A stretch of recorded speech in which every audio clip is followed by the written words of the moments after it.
नमस्कार मित्रांनो, अनकट मराठीच्या YouTube चॅनलमध्ये तुमचे मनापासून स्वागत। एकीकडे नरेंद्र मोदी आणि पूर्ण भाजप 400 पारच्या घोषणा देत आहे, पण दुसरीकडे नरेंद्र मोदी खोटी माहिती देऊन असेल, नाहीतर खोटे आरोप करून असेल, त्यांची 400 पारची घोषणा ही कशी पोकळ आहे याची जाणीव करून देत आहेत। मोदी खरंच इतके घाबरलेले पहिल्यांदाच दिसून येत आहेत। त्यांचे खोटे ऐकून असं वाटतं की मोदीजी अजून किती खोटं बोलणार आहात। कधी नव्हे ते संपूर्ण काँग्रेस आणि सगळी इंडिया आघाडी आपली पूर्ण ताकद लावून लढत आहे। विरोधकांना सुद्धा इतक्या द्वेषाने लढताना आपण सगळेच पाहतोय।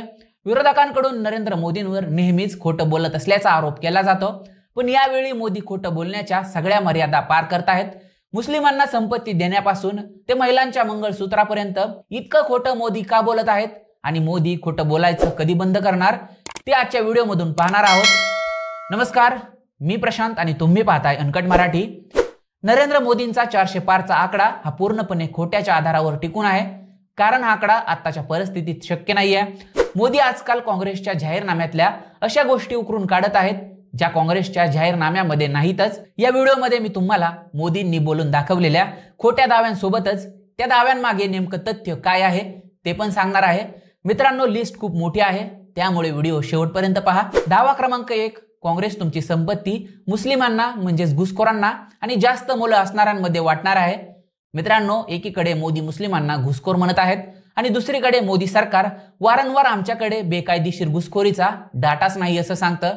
आणि खरं तर मुस्लिमांचा प्रजनन दर जास्त असला तरी हिंदू सोडून बाकी सगळ्या धर्मांपेक्षा वेगाने कमी होतोय। आणि महत्त्वाचं म्हणजे काँग्रेसच्या जाहीरनाम्यात असा कोणता संदर्भ देखील नाहीये, त्यामुळे हा दावा पूर्णपणे खोटा ठरतो। दावा क्रमांक 2, काँग्रेस संपत्तीचं सर्वेक्षण करून जप्त करणार आणि दुसऱ्यांना देणार आहे। हा दावा सुद्धा पूर्णपणे खोटा आहे, कारण काँग्रेसच्या जाहीरनाम्यात असं काहीच नाहीये। पण राहुल गांधी एका सभेत म्हणाले होते की देशात सर्वेक्षण करून मागासवर्गीय, दलित, आदिवासी आणि सामान्य श्रेणीतील गरीब लोक आणि अल्पसंख्याकांना देशात त्यांचा वाटा काय आहे ते कळेल असं म्हणाले होते। पण संपत्ती जप्त करून दुसऱ्याला देणार यात काहीच तथ्य नाही। दावा क्रमांक 3, देशाच्या साधन संपत्तीवर मुस्लिमांचा पहिला हक्क आहे असं मनमोहन सरकारनं म्हटलं होतं। असा दावा मोदींनी केला आणि त्याच वेळी मनमोहन सिंगांच्या भाषणाची अर्धवट क्लिप सुद्धा व्हायरल करण्यात आली। हा दावाही खोटा होता, कारण त्या व्हिडिओमध्ये मनमोहन सिंग यांनी केवळ धार्मिक अल्पसंख्याकच नव्हे तर अनुसूचित जाती, अनुसूचित जमाती, इतर मागासवर्गीय, महिला आणि मुलांसह भारतातील सर्व वंचित घटकांचे उत्थान करण्याची गरज बोलून दाखवली होती। आता येतो दावा क्रमांक 4 आणि सगळ्यात महत्त्वाचा दावा, महिलांचं मंगळसूत्र हिसकावून घेतलं जाणार। मित्रांनो, हा दावाही पूर्णपणे खोटा आहे। काँग्रेसच्या जाहीरनाम्यात असं काहीच नाहीये आणि ना कोणी त्याविषयी काही बोलून दाखवलंय।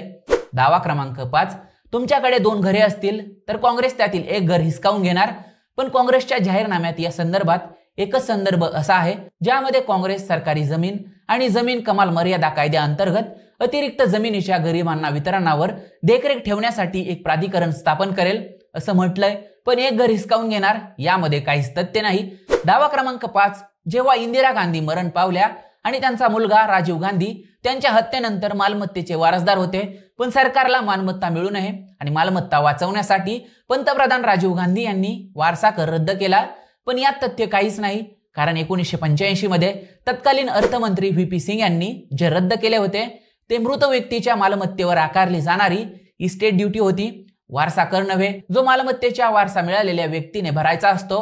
व्ही.पी. सिंगांनी त्यांच्या तत्कालीन अर्थसंकल्पीय भाषणात सांगितले होते 16 मार्च 1985 रोजी किंवा त्यानंतर झालेल्या मृत्यूच्या संपत्तीवर कोणतेही मालमत्ता शुल्क आकारले जाणार नाही।